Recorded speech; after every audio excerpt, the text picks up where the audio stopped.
আমরা এই পরিস্থিতি যা পশ্চিমবঙ্গে তৈরি হয়েছে, পশ্চিমবঙ্গের বড় শিল্প ছাড়া এ রাজ্যের কোনো ভবিষ্যৎ নেই।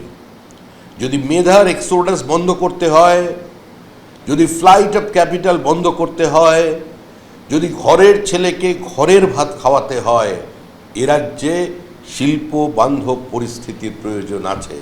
এবং তার জন্য যেটা করার 2026 সালে সেটা নতুন সরকার এসে করে দেখাবে।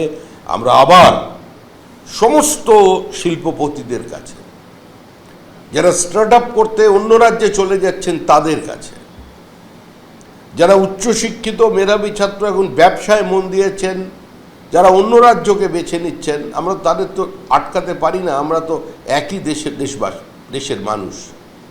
শুধু আবেদন করব একজন বাঙালি হিসেবে সেই সমস্ত বাঙালি শিল্পপতিদের কাছে, বা বাংলায় বসবাসকারী, আমরা মনে করি যারা হিন্দি ভাষাতে কথা বলেন, কয়েক পুরুষ ধরে পশ্চিমবঙ্গে আছেন, তারাও বাঙালি।